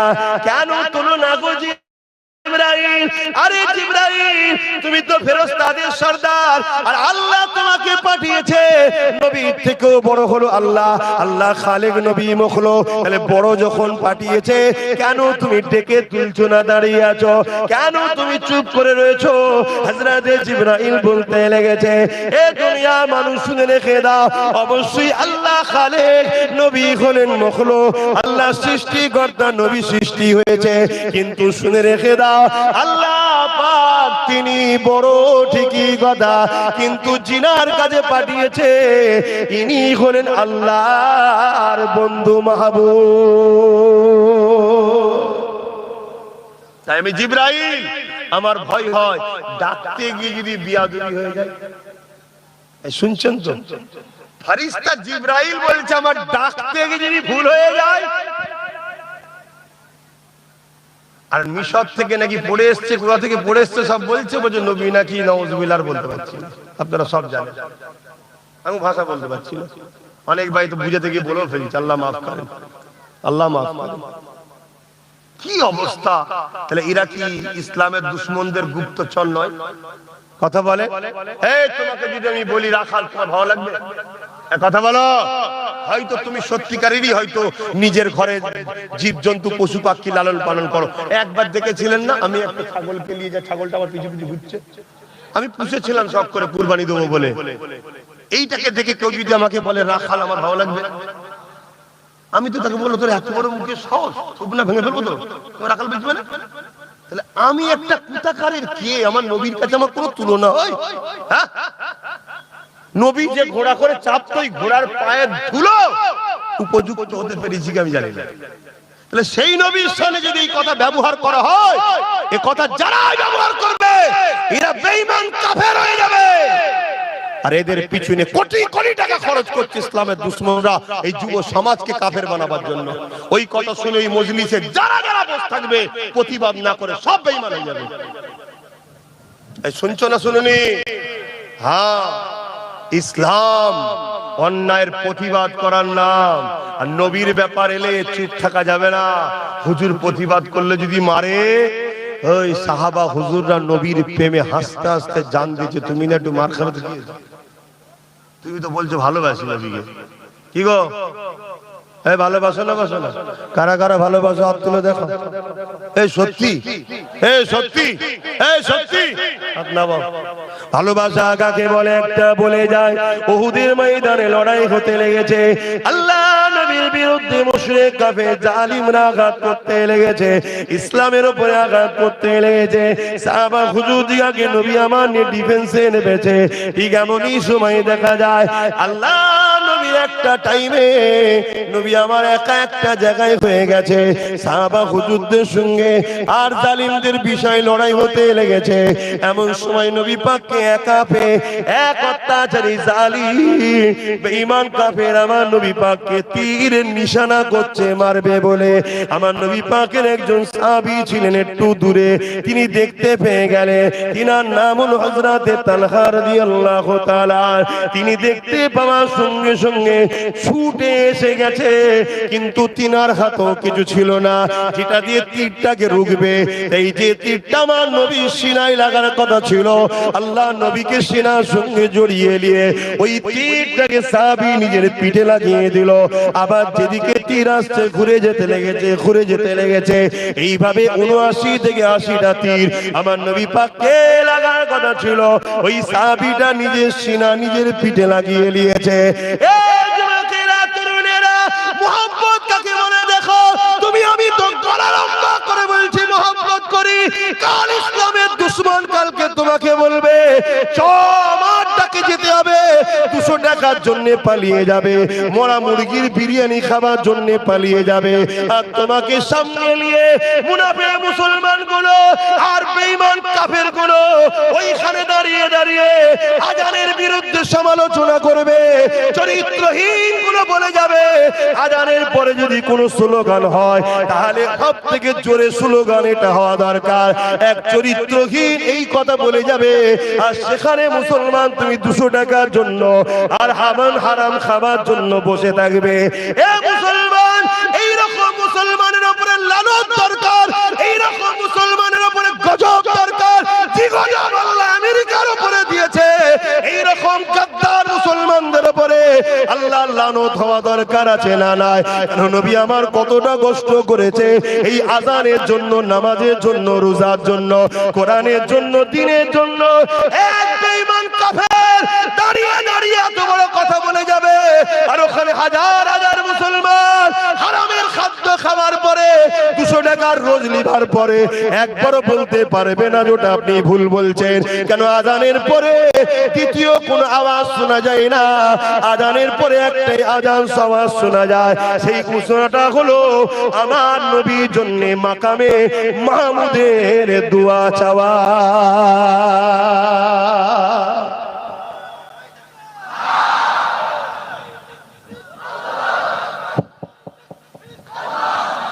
কথা ভুল বলছি?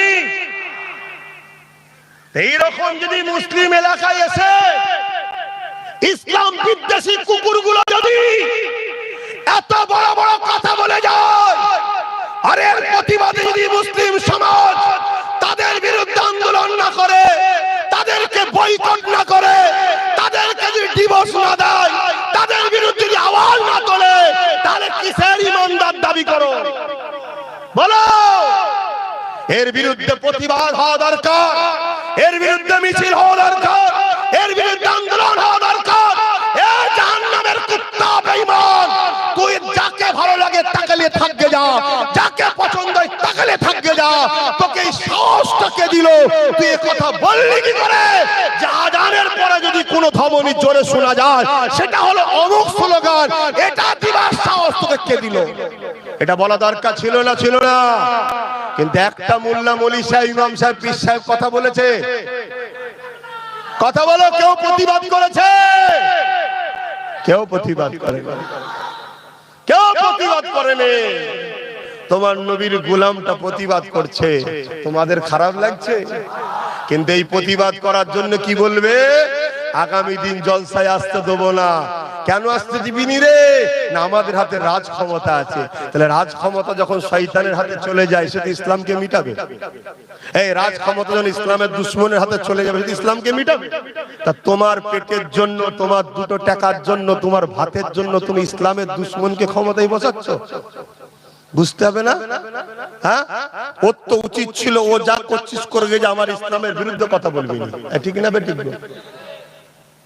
আর কতদিন মুসলমান নিজের ধর্মকে এত অপমান করবে? হ্যাঁ, আর কতদিন করবে? মাদ্রাসায় নাকি জঙ্গি পাওয়া যাচ্ছে। এই মাদ্রাসায় জঙ্গি পাওয়া যায় মানে কি? মাদ্রাসায় জঙ্গি পাওয়া যায় মানে কি? নবীর ইসলামকে অপমান করা নয়? আরে অসুবিধা হচ্ছে? তোমাদের গায়ে লাগছে? তাহলে সারা দিচ্ছে নি গায়ে? মাদ্রাসাকে অপমান করা মানে নবীকে অপমান। মুর্শিদাবাদে, হুতে, সীতাতে সব নাকি জঙ্গি পাওয়া যাচ্ছে। এই তো কিছুদিন আগে একটা ছেলেকে নাকি এনকাউন্টার করে মারলো। সে মুসলমান না নামে মুসলমান আমি জানি না। ইসলামে যে দুশ্মনী করে, জুলুম করে, অন্যায় করে, তাকে আমি মুসলমান মনে করতে চাই না, কিন্তু তাকে এনকাউন্টার করে মারলো। তার দুদিন পরে মালদাতে দুজন আবার পুলিশকে গুলি করেছে। তাকে এনকাউন্টার করে মারবে তো? তাহলে মুসলমান হলে সঙ্গে সঙ্গে হই হই? তাহলে এই যে যারা ক্ষমতার জোরে ইসলামকে কালিমা লাগাচ্ছে, মুসলমান দেখে কি বুঝাতে চাইছে? ইসলাম তো। তাহলে ইসলামকে যারা কালিমা করতে চাইছে, মাদ্রাসা দেখিয়ে ইসলামকে কালিমা করতে চাইছে, আজানের বিরুদ্ধে কথা বলতে চাইছে, এদের বিরুদ্ধে আমাদের লড়াইয়ের দরকার আছে না? না। কিন্তু হাইরে হাইরে, একদল মুসলমান, আমার কওমের ছেলে, আমার ঘরের ছেলে, আল্লাহ একটু চাকর দিয়েছে, একটু ক্ষমতা দিয়েছে, ওই সকল বেঈমানদের বিরুদ্ধে কথা বলবে না। আমার মতো বা আপনাদের মতো ইসলামের পক্ষে কথা বলবে যারা, তাদেরকে বলবে জলসায় গেলে কেস দেবো, জলসায় গেলে কাজ বন্ধ করে দেবো, জলসায় গেলে মারবো, পিটবো। ওই শিক্ষালে শিক্ষালে একজন এরকম করেছিল, এখন ঘরে ঢুকে বসে আছে। শিক্ষালে শিক্ষালে বেঈমান কাফেরকে খুশি করার জন্য আল্লাহ ছেড়ে দিয়ে অন্যজনের কাছে চেয়েছিল, মনে পড়ছে? যে দেখি যা তারই কাফের তাকে ঘরে ঢুকিয়ে দিয়েছে। শুনছেন না? শুনে আমার কথা স্পষ্ট। অসুবিধা হচ্ছে নাকি আপনাদের? দাওয়াত করবেন না, আমি ভাঙড়ে আসতে চাইনি। আমি ভাঙড়ে এলে আমার বেশি অসুবিধা হয়। আমার অসুবিধা, আমার মনে হয় আমার জন্য আমার ছোট ভাইটার না অসুবিধা হয়ে যায়, এই চিন্তায় আমি আসতে চাই না। কেন? আমি অন্য জগতের মানুষ ভাই, আমি একটু অন্য জগতের মানুষ। আমি কারো ভাবটা ধরিনি ভাই, এইসব কিছু পড়া করি না আমি। কিন্তু তথাপিও চিন্তা হয়, আমি এইসব পড়া করা কথা বলে দেবো, দেখা যাবে ওর হয়তো কিছু সমস্যা হবে নাকি, এইসব চিন্তা হয়। অন্য অন্য জায়গায় হলে আমি ওই তো যেগুলো দেরি আছে না, অন্য জায়গায় হলে সব এখন ঢুকিয়ে বসে ফেলতাম। আল্লাহ শুকর করে বলছি, অন্য জায়গায় হলে সব এখন বসিয়ে দিতাম, আর না হয় এলাকায় দেখা যেত সব ফাঁকা করে দিতাম। শুধু এখানে বলে পাচ্ছি না, এখানে পাচ্ছি নি, ওই নওশাদের কি জানে পেরেশানে পড়ে গেছি আমি। আর নাই সব ঠিক করে ফেলতাম। পাগলামি ধরেছো? হ্যাঁ, আমার নবী ইসলামের জন্য দান্দা মুবারক শহীদ হয়েছে, আমার নবীর ইসলামের জন্য উহুদের ময়দানে রক্ত ঝরেছে, এই ইসলামের জন্য তায়েফের জমিনে নবী পাক রক্তাক্ত হয়ে অজ্ঞানে পড়েছিল, এই ইসলামের জন্য। আর তুমি ইসলামের দাবি করে ইসলামের বিরোধী করছো, তার মানে তুমি ইসলামের দাবি করে বেঈমানকে ইসলামের বিরুদ্ধে বলাচ্ছ, তার মানে এই মেনে লিয়া যাবে? আর এই বিরুদ্ধে একটা কোনো মুফতি মাওলানা কথা বলে? আর যখন আমি বলবো, ওই মুফতি মাওলানা গুলো দাঁড়িয়ে গিয়ে জালিমদের দালালি করবে। এইদিক ওদিক করলে হবে না, হারামখোর কত খেয়েছিস বল না। আমার আব্বা কোনো অসুবিধা হচ্ছে নাকি? আমার ওই মুরব্বী আব্বা মাথায় হাত দিয়ে বসে পড়ছিলেন, শুনছে তো নাকি আমার ওই বাপটা হয়েছে? ওই পিছনে অনেক বয়স হয়েছে বাপের, মনে হচ্ছে ওই যে মুখে হাত দিচ্ছে, আবার মুখ ঘুরিয়ে দিয়ে উনি দেখছে। আব্বা ঠিক বলছি তো নাকি? আলহামদুলিল্লাহ মিটে গেছে। কেন আমার দাদু, 5 দাদুর মনে হয় শুনেছে, বয়স দেখে মনে হচ্ছে। বাপ, এ নিঃশ্বাস এক্ষুনি বন্ধ হয়ে যেতে পারে, যতক্ষণ চলছে আল্লাহ রসুলের পক্ষে চালাও। যদি বাঁচতে চাও, আর নাই সব বরবাদ হয়ে যাবে। নামাজ আছে, আজান আছে, একটু সালামটা দিয়ে নি, এই সুযোগে যদি পারো একটু আরো চেপে চেপে যাবে, ইয়া নবী সালাম, এই তো ঢেলে লিখছি।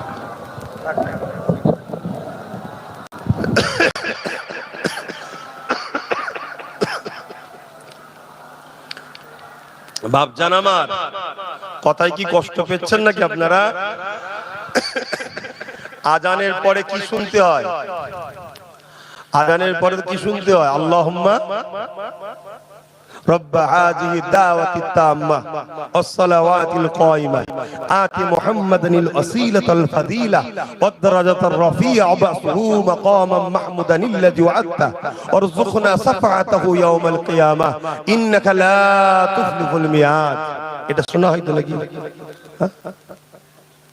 তোর বেঈমান ভাল লাগে না, তোর আলাদা কথা, সেটা আলাদা বিষয়, ওইলি আমাদের কোনো কথা আছে নাকি ভাই? কিন্তু আমার আজানের পরে সমালোচনা করছিস কেন? খুব সাবধান হ, এগুলো সব বোঝেন তো। যাক, এই দোয়া যে চাইবে, আল্লাহ নবী বলছেন ওয়াজাবাত লাহু শাফাআতি, আমি নবী তাকে শাফাআত করব। জোরে বলুন সুবহানাল্লাহ। আমার ইসলাম নিয়ে চুল পরিমাণও যদি কেউ আঘাত দেয়, সে দেশের প্রাইম মিনিস্টার হোক আর রাজ্যের সিএম হোক, কোন বেটাকে ছেড়ে দিলে হবে না। শুনছেন না শোনেন নে? তুমি সম্মানের জায়গায় আছো, সম্মান বজায় রাখার চেষ্টা করো। সিএম সিএম এর জায়গায় থাকো, পিএম পিএম এর জায়গায় থাকো। হ্যাঁ, তোমার চেয়ারের দাম আছে, তুমি দেশের মাথায় বসে আছো, সম্মানীয় জায়গা, তোমার সম্মানের জায়গা, সম্মানে থাকো, সম্মানীয় বজায় রাখার মতো কথা বলো। তুমি রাজ্যের মাথায় বসে আছো, ভালো জায়গা, সম্মানের জায়গা, তুমি ভাষাটা বুঝার আগে বলো আমার কুরসির একটা সম্মান আছে, ঠিক না বেডে? তুমি যদি ওই জায়গায় বসে আমার ইসলামকে যদি সমালোচনা করো, ছেড়ে দেবো নাকি? তুমি মনে করছো আমার হাতে মিলিটারি আছে, পুলিশ আছে, এই আছে, কি করবে কচুপুড়া, কি করবে? কথা ভুল বলছি নাকি? মেরে দেবে? আমরা তো এমনি মরবো, কিন্তু হুজুরের জন্য, ইসলামের জন্য, হক কথা বলার জন্য বেহিসাব জান্নাতে যাব। জোরে বলুন সুবহানাল্লাহ। আর তুমি তোমার লে থাকো, তুমি তোমার চেয়ারের মর্যাদা দিয়ে দেশকে খাওয়াবিয়ে না আরো 100 কোটি ভিখারি বানাবে দেশবাসী, আর তুমি বুঝে নেবে বাপ, ঠিক না বেঠিক? তুমিও রাজ্যে বসে মাদ্রাসাগুলোকে বেকার করবে না মাদ্রাসা শিক্ষক দেবে? কথা বুঝে আসছে না? নাই মাদ্রাসায় কি করবে না করবে সে সব বুঝে নেবে খনি, কিন্তু তুমি আমার ইসলামকে নিয়ে কথা বললে ছেড়ে দিয়ে যাবে? তো ভাইয়ের আমার, আমাকে ভুল বুঝবেন না, অনেক কষ্টের ইসলাম আমার রাসূলের, অনেক কষ্টের। হতভাগা আকবর যখন ইসলামের বিরুদ্ধে লেগেছিল, দ্বীনে ইলাহি বার করেছিল, জানেন তো নাকি? তখন আকবর কিন্তু সহজে পারেনি। আকবর একদল দুনিয়াদার মুফতি মাওলানাকে অর্থ দিয়ে কিনেছিল। আমার মাগুলো শুনছে তো? আমার মাগুলো শুনছো তো মাইকে? হ্যাঁ, আমার মাগুলো শোনো। নাই সামান্য ভিক্ষা নিতে গিয়ে মা কাফের বেঈমানের সাথে বেঈমান না হয়ে যেতে হয়, একটু হুঁশ রাখো, একটু হুঁশ রাখো। তা আকবর অনেক টাকা দিয়ে উলামাদেরকে কিনেছিল, সেই উলামাদেরকে কিনে তাদেরকে অর্থ দিয়ে দ্বীনে ইলাহি লিখেছিল। মোজাদ্দেদ আল পেসানি বিরোধী করলো, আকবর কি করলো, তার আলেমদের ঘরে বাজারে নেপে দিল, তারা মোজাদ্দেদ আল পেসানি বিরোধী করে আকবরের গুণ গাইতে লাগলো। অথচ আকবর কোরআনের বিরুদ্ধে একটা কিতাব লিখেছে, তারপরও আকবরের পক্ষে আলেম ওলামা কথা বলেছে না বলে না? তাহলে আজকে বলবে এটা আশ্চর্য কি আছে? কিন্তু মোজাদ্দেদ আল পেসানি গুটি কতক উলামাদের নিয়ে লড়াই করলেন, আল্লাহ মোজাদ্দেদ আল পেসানিকে বিজয় কামিয়াবি দিলেন। জোরে বলুন সুবহানাল্লাহ। আপনারা আল্লাহ ও রাসূলের পক্ষে থাকবেন না? কি গো, হাত তুলে বলুন, থাকবেন না? হাত লম্বা করে তোলেন, আমি তাকবীর দেব, আপনার আওয়াজ দেবেন নারে তাকবীর। জবান খুলেন নারে তাকবীর। কোরআন ও সুন্নাহ, কোরআন ও সুন্নাহ, দ্বীন ইসলাম, দ্বীন ইসলাম না।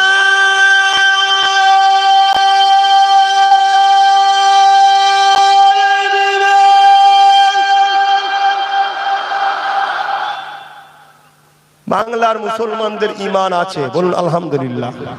আর বাংলার মুসলমানদের মধ্যে অনেক জায়গা একটু আরো বেশি ঈমানদার, তার মধ্যে একটা হলো ভাঙড়, বলুন আলহামদুলিল্লাহ। এজন্য ভাঙড়কে টার্গেট করা হয়েছে। এটা আজ থেকে নতুন নয়। দেখবেন ভাঙড়ের জমি লোবো, ভাঙড়ের জমি লোবো, ভাঙড়ে এই করব, ভাঙড়ে ওই করব, কেউ বলবে জমি নিয়ে কম এ করব। এটা উদ্দেশ্য হলো এই যে একত্রিত হয়ে আছে একটা বিশাল ইমানদার মুসলমান, এইগুলোকে বিচ্ছিন্ন করতে চাইছে, ছোট ছোট করে দাও। কথা বুঝে আসছে না? কে বলবে আমি এয়ারপোর্ট করব, এয়ারপোর্ট, কথা বুঝে আসছে না? লোক খেতে পাচ্ছে না, চাষটি হচ্ছে না, বলছে এয়ারপোর্ট করবো। তা এয়ারপোর্টের নামে নিয়ে কি করবে জানেন? জমিটাকে অ্যাকোয়ার করবে, করার পরে বড় বড় সব ব্যবসায়ীদের হাতে তুলে দেবে, এলাকার যত গরিব টরিব আছে সব তাড়িয়ে দেবে, গ্রামকে গ্রাম ফাঁকা হয়ে যাবে। তাহলে এই যে একটা একত্রিত হয়ে থাকা, এই একত্রিতকে ভেঙে টুকরো টুকরো করে দেওয়া। তবে ভাঙড়ের বুকে একজন বাদশাহ আছে, সুলতান আসগর আলী রহমাতুল্লাহ আলাইহি, জোরে বলুন সুবহানাল্লাহ। হুজুরের ভয়ে যে আল্লাহ তোমাদেরকে কিন্তু এখনো নিরাপদে রেখেছে, জোরে বলুন সুবহানাল্লাহ। আল্লাহ আল্লাহর ওলির রুহানি দোয়া যেন তোমাদেরকে নসিব করে, বলুন আল্লাহুম্মা আমিন। কিন্তু শয়তান তার চক্রান্ত করছে না, করে না? কথা বলুন। অতএব সাবধানে থাকবেন, সতর্ক হয়ে থাকবেন, কথা বুঝে আসছে। এবং আল্লাহর খাস রহমত, আল্লাহর খাস রহমত, সব জায়গার আন্ডাগুলো ঘোলা হলো, ভাঙরের আন্ডা ঠিক আল্লাহ পাক বাচ্চাদের দিয়েছে, বলুন আলহামদুলিল্লাহ। অতএব ওই বাচ্চা একাই ঢুকে দিয়েছে, বলুন ইনশাআল্লাহ। আল্লাহ পাক তাকে কামিয়াবি করুক, তোমাদেরকেও কামিয়াবি করুক, বলুন আল্লাহুম্মা আমিন। আসেন, যে উদ্দেশ্যে দাঁড়িয়েছি, হুজুরকে সালাম দেবো। আমরা বসে সালাম না দিয়ে দাঁড়িয়ে দেবো কেন? সালাম দিলে হুজুর জবাব দেয়, জবাবটা একটু আদবের সাথে লবো, জোরে বলুন সুবহানাল্লাহ। ইয়া নবী সালাম, ইয়া রাসূল সালাম, ইয়া হাবিব সালামাতুল্লাহ।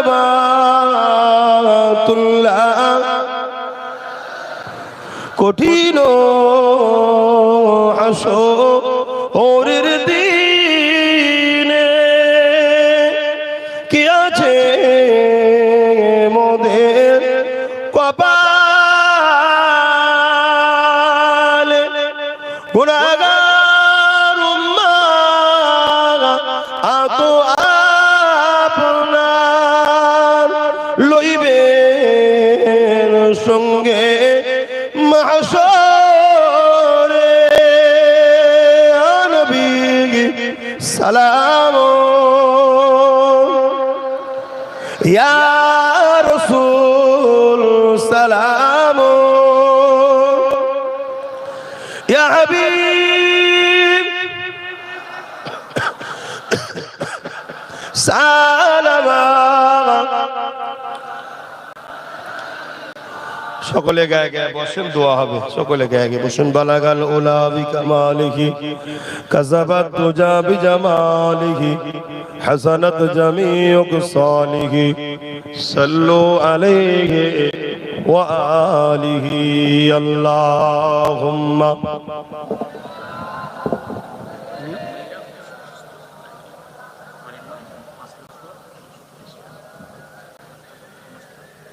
কলেমা শরীফ 5 লক্ষ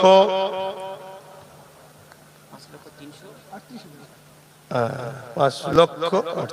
আচ্ছা, আজানটা হয়ে যাক। ছেলেরা বাবা আজান দিচ্ছে,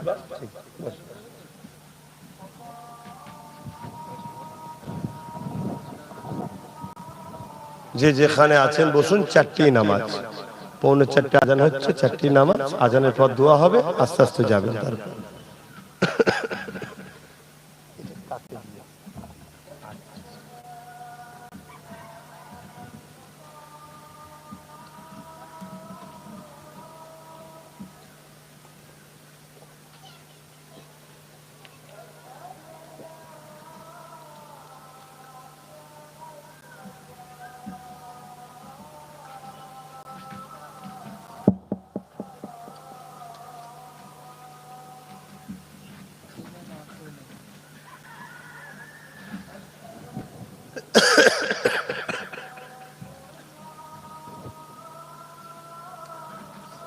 সাল্লাল্লাহু আলাইহি ওয়াসাল্লাম।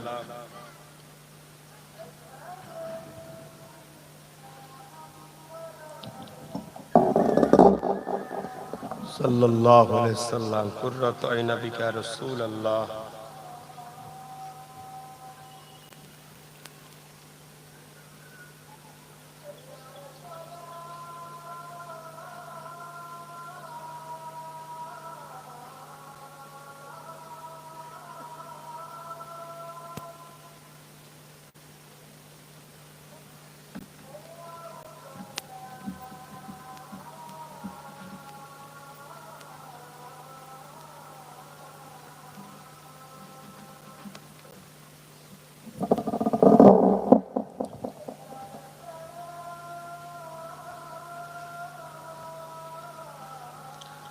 লা হাওলা ওয়ালা কুওয়াতা ইল্লা বিল্লাহ।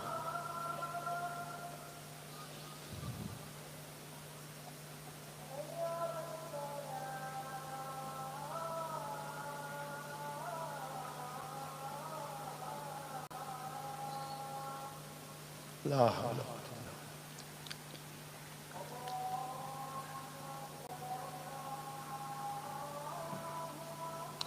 আল্লাহু আকবার, আল্লাহু আকবার।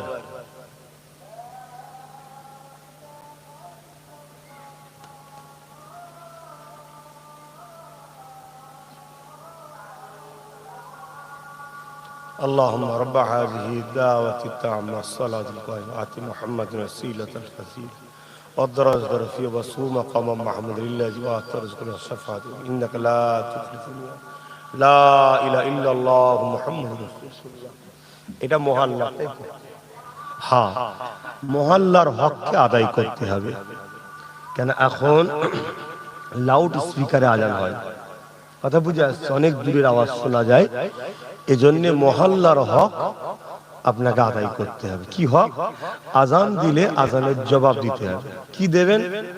যেটা মুয়াজ্জিন বলে ওটাকেই আপনি বলতে পারেন, আবার মনে মনে বা আস্তে আস্তে, কথা বুঝে আসছে।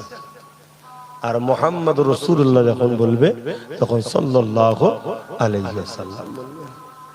এক রায়াতের মধ্যে আছে হযরত আবু বকর সিদ্দিক যখনই মুহাম্মদ রাসূলুল্লাহ বললেন, তিনি বললেন কুররাতু আইনা বিকা ইয়া রাসূলুল্লাহ বলে বিদ্যা বলে ফু দিয়ে চোখে মালিশ করলেন, বুলালেন। আল্লাহ নবী দেখলেন। আজান হয়ে যাওয়ার পর নবী জিজ্ঞেস করলেন, তুমি এটা নতুন কবে পেলে? কেন এটা তো হুজুর বলেন বা কোনো সাহাবার ওখানেই প্রথম করলেন, এটা কোথা থেকে পেলে? হুজুর আমি তো বললাম আপনি আমার চোখে ঠান্ডা বলে ফু দিয়ে চোখে বোলালাম। আল্লাহ নবী বললেন, আমার এই আবু বকরের দেখানো কাজ যে করবে আমি নবী তাকে জান্নাতে নিয়ে যাবো। জোরে বলুন সুবহানাল্লাহ। কিন্তু অনেকে সময় থাকে না বা বেখেয়ালও হয়ে যায় বা করতে পারে না, কিন্তু অবিশ্বাস করে না। তার বিরুদ্ধেও যেমন ফতোয়া দেওয়া উচিত নয়, আর কেউ করলেও তাকে আবার তার পিছনে লাগাও উচিত নয়। এটা প্রেমের ব্যাপার। প্রেমটাই জোর জবরদস্তি চলে না। একটা বাপের 5টা ছেলে, বাপকে কে কিভাবে ভালোবাসবে, কতটা ভালোবাসবে সব নিজের নিজের ব্যাপার, কিন্তু বাপের কাছে 5 জনই পেয়ারা।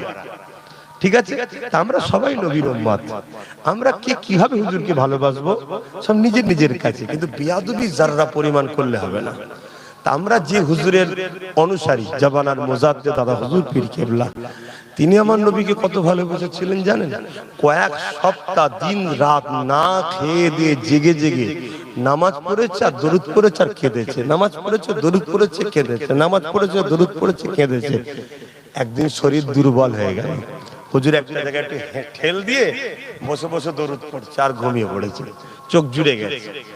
আর সঙ্গে সঙ্গে আল্লাহ নবী দিদার হয়েছে। জোরে বলুন সুবহানাল্লাহ। আল্লাহ নবী বলছে, আবু বকর তুমি আমাকে এত ভালোবাসো, আমার দরবারে আসো। তোমার মুজাদ্দিদ জামান অনেক বড় কথা আজান হয়ে গেছে। তিনি গেছিলেন, সাথে খলিফারাও ছিলেন, বড় হুজুর পীর কেবলা ছিলেন, বসিরহাটের বড় মাওলানা ছিলেন, আরো অনেক হুজুররা ছিলেন। আল্লাহ নবী রওজা মুবারকের ভেতরে আমার দাদা হুজুরকে এক রাত্রি থাকার পারমিশন আমার নবী খোদ নিজে দিয়েছে। জোরে বলুন সুবহানাল্লাহ। ওখানে রাজারও থাকার পারমিশন নেই, ওই যে সোনালী জালিতে ঘেরা যেটা আম্মাজান আয়েশা হুজুরের ঘর, যেখানে আমার নবী আম্মাজান আয়েশা হুজুর একসাথে থাকতেন, কথা বুঝে আসছে? ওই হুজরার ভেতরে আমার রাসূল পাক সাল্লাল্লাহু আলাইহি ওয়াসাল্লাম একদিন থাকতে এক রাত যখন গভীর হয়ে যায়, হুজুর দরুদের ওজিফায় ছিলেন, হঠাৎ করে পুরো রওজার ভেতরে আলোকিত হয়ে গেল। হুজুরের রওজা মোবারক থেকে নূরের 10 হাত মোবারক বাহির হলো। আওয়াজ এলো, আবু বকর ধরো। আমার মুজাদ্দিদ জামান ধরেছেন, হুজুর আমার দাদা হুজুরকে নূরানি হাত দিয়ে বায়াত করেছেন, জোরে বলুন সুবহানাল্লাহ। সাহাবা হুজুরদের নবী বায়াত করেছিলেন, জোরে বলুন সুবহানাল্লাহ। আর আমার দাদা হুজুরকেও নবী পাক সাল্লাল্লাহু আলাইহি ওয়াসাল্লাম বায়াত করিয়েছেন, জোরে বলুন সুবহানাল্লাহ। মুজাদ্দিদের পাওয়ার অনেক বড় ভাই। আমরা সেই দাদা হুজুরের সিলসিলা অনুসারী। পুরো বাংলায় আরো অনেক দল আছে, আমি ছোট করছি না কাউকে, কিন্তু এটা সবাইকে মানতে হবে, 100-র মধ্যে 85% লোক কিন্তু এক কথাই ফুরফুরা দাদা হুজুরের, তাই তো? তো এই দাদা হুজুরের এই যে বড় সংখ্যা, এটাকে টুকরো টুকরো করার জন্য জালিম সরকার উঠে পড়ে লেগেছে। এই শুনছেন না? শুনেন না কেন? এই একটা ছিল বলেই তো বিগত দিনের কেউ বদমাইশি করেছিল, এক কথাই উড়ে গেছে। শুনছেন না? শুনেন না? তা আজকেও কেউ কেউ ভাবছে যে এক থাকতে দিলে হবে না, এটাকে টুকরো টুকরো করো। এই টুকরো টুকরো করবে কারা? কোন নেতা পারবে? তাহলে মোল্লা মৌলী সাহেব লাগবে। এই মোল্লা মৌলী সাহেবদের পিছনে অর্থ খরচ করছে, করে তাদের দ্বারা করাচ্ছে। কিন্তু মোল্লা মৌলী সাহেবরা একবার বুঝতে পারছেন অন্য অন্য রাজ্যে কি হচ্ছে। দেখো, অন্য অন্য রাজ্যে প্রথম ছিল সেকুলার, এখন হয়ে গেছে কমনাল। শুনছেন না? শোনেননি? আমার রাজ্য বিগত দিন যেভাবে সেকুলার ছিল, আজকে সে সেকুলার আছে নাকি? কত 5 বছর আগে রাজ্যের যা মহল ছিল, এখন তার রাজ্যের মহল আছে? এখন অন্যরকম মহল হয়ে যাচ্ছে, ঠিক না বেটি? ঠিক তেমনি অন্য রাজ্যের মহল একটা সময় ছিল আলাদা, আস্তে আস্তে চেঞ্জ হতে হতে হতে হতে এখন পুরো কমনাল হয়ে গেছে, ঠিক না বেটি? ধরে ধরে পিটিয়ে পিটিয়ে মেরে ফেলছে। মৌলী সাহেব কোনো কি ইমামের মসজিদে ইমামকে গুলি করে মেরে দিচ্ছে, ঢুকে মেরে দিচ্ছে। অতএব ইমামদের বলবো, মৌলানাদের বলবো, আল্লাহ যে বাতি জ্বালায় ও বাতিকে নিভাতে কেউ পারবে না। পারবে? বলুন সুবহানাল্লাহ, বলুন ইনশাআল্লাহ। পেটের এতটা জ্বালা হয়, কিন্তু এতটা জ্বালা হওয়া ভালো নয় যে কোন ইসলাম বিদ্বেষীদের স্বার্থ পূরণ করার জন্য বিশাল একত্রিত যে এক ডাকে ফুরফুরার, এক ডাকে ফুরফুরার কোটি লোক, ঠিক না বেঠিক? এইটাকে টুকরো টুকরো করে দিও না, এটাকে টুকরো টুকরো করে দিও না। তাহলে কিন্তু যে আগুন জ্বালাচ্ছ ওই আগুনেই পুড়ে মরতে হবে। এটাকে আমার বলার দায়িত্ব আছে না নাই? আচ্ছা, এটা বলে কি আমি ইমাম মাওলানাদের বিদ্বেষী হয়ে গেলাম? না, তাদের তো উপযুক্ত মানে ভাই হলাম যে না আমার ভাই ঠিক বলছে। এবং দ্বিতীয় নম্বর কথা, মাদ্রাসা মসজিদকে নিয়ে যেভাবে কেন্দ্র সরকার হুড়োহুড়ি করছে, জানেন তো নাকি? জঙ্গি ঢুকে গেছে, ইঁদুর ঢুকে গেছে, সাপ ঢুকে গেছে, ব্যাঙ ঢুকে গেছে, এই করছে না? এ কথা বুঝছেন না? বোঝেন? তো এই জায়গায় উলামা ভাইদের এখনো সময় আছে, কথা বলুন, চুপ থাকবেন না। কেন? পানি বেশি দূর গড়াই নেই। লক্ষ লক্ষ আলেম যদি কথা বলতে শুরু করে এক্ষুনি, তাহলে কিন্তু সব মহল ঠান্ডা হয়ে যাবে। আর যদি চুপ থাকেন, পানি অনেক দূর গড়িয়ে গেলে তখন কিন্তু বিপদ হয়ে যাবে। আর যদি বলেন আমি বলতে পারছি না, আমি আব্বাস সিদ্দিকী বলছি, আপনি আমার বড় ভাইয়ের মতো, ছোট ভাইয়ের মতো, পাশে দাঁড়ান। কথা শেষ। আর কিছু বলবো? আর বলার দরকার আছে না? আবার দোয়া করতে হবে, নামাজ পড়তে হবে। সকলে তওবা করুন। বিসমিল্লাহির রহমানির রহিম। আল্লাহ তাআলা, আমি জানা অজানা, ইচ্ছা ও ইচ্ছা সকল গুনাহ হইতে তওবা করিতেছি। আস্তাগফিরুল্লাহ রাব্বি মিন কুল্লি যামবি ওয়া আতুবু ইলাইহি। আশহাদু আল্লা ইলাহা ইল্লাল্লাহু ওয়াহদাহু লা শারীকা লাহু ওয়া আশহাদু আন্না মুহাম্মাদান আবদুহু ওয়া রাসূলুহু। লা ইলাহা ইল্লাল্লাহ